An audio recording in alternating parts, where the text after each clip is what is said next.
Shalom, berkat Tuhan hari ini membangun kebiasaan yang baik. Apa kabar semuanya? Katakan sama-sama, disayang Tuhan, disayang Tuhan, disayang Tuhan.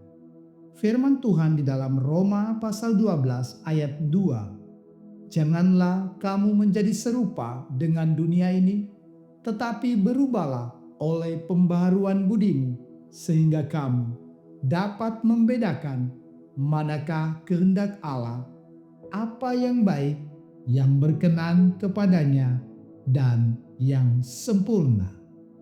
Bapak, Ibu, dan saudaraku yang dikasihi Tuhan, setiap manusia hidup dalam rutinitas. Tanpa disadari, hidup kita dibentuk oleh kebiasaan kecil yang kita ulang setiap hari. Namun, tidak semua kebiasaan membawa kita kepada tujuan hidup yang benar. Setiap hari kita membuat pilihan, bangun pagi atau menunda, berkata jujur atau menyenangkan orang lain, membaca firman Tuhan atau scroll media sosial.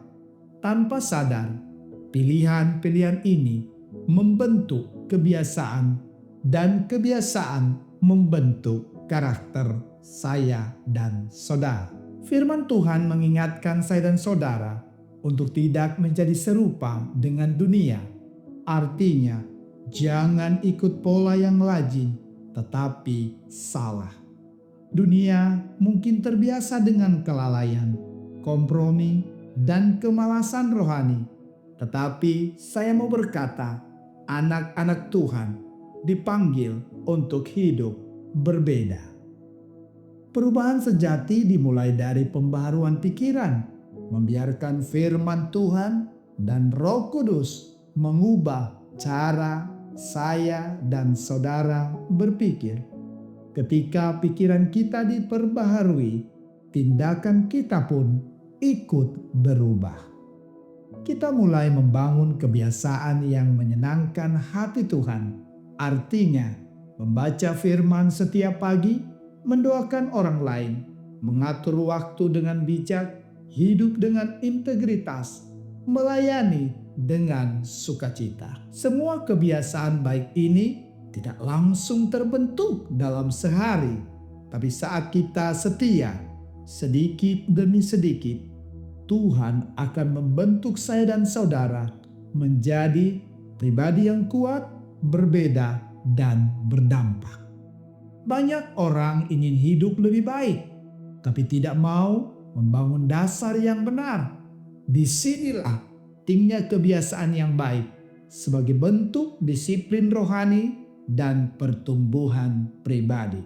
Mari kita lihat yang pertama, kebiasaan kecil menuntun pada perubahan besar.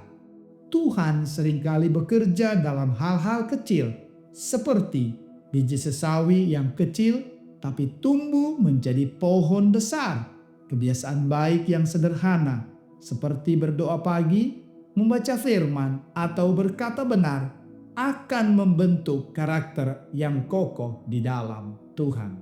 Yang kedua, perhatikan melawan daging dan kenyamanan. Kebiasaan baik tidak tumbuh di zona nyaman. Kita harus melawan keinginan daging, menunda-nunda hidup seenaknya, atau mengikuti arus dunia. Dibutuhkan disiplin dan keteguhan untuk membangun kebiasaan yang menyenangkan hati Tuhan. Perhatikan yang ketiga, mengandalkan anugerah, bukan sekedar tekad. Tanpa kasih karunia dan Roh Kudus, kebiasaan baik akan jadi beban. Tapi ketika kita menyerahkan proses ini kepada Tuhan, Roh Kudus memampukan saya dan saudara untuk hidup dalam kehendak-Nya hari demi hari. Yang keempat, mari kita perhatikan, membangun bukan sekedar menghindari. Jangan hanya berusaha menjauhi kebiasaan buruk, gantikan dengan yang baik. Alih-alih hanya berhenti mengeluh, mulai biasakan mengucap syukur. Ganti waktu kosong dengan merenungkan firman. Ganti pikiran negatif dengan firman Tuhan.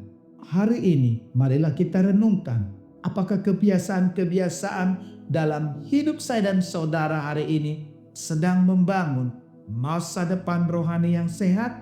Apakah saya dan saudara sedang menabur kebiasaan yang akan menyenangkan hati Tuhan? Mari minta Tuhan memberi kekuatan untuk membangun kebiasaan baik selangkah demi selangkah dengan kesetiaan. Perubahan sejati dimulai dari dalam, dari cara berpikir saya dan saudara. Jika ingin hidup dalam kehendak Tuhan, kita harus memberi ruang bagi firman Tuhan untuk memperbarui pola pikir kita. Saya mau katakan, mari kita membangun kebiasaan yang baik dan teruslah membangun kepercayaan kepada Tuhan saja, bukan kepada orang atau siapapun. Tuhan Yesus memberkati, diberkati Tuhan. Salam dan doa kami, Rumah Doa Keluarga. Shalom.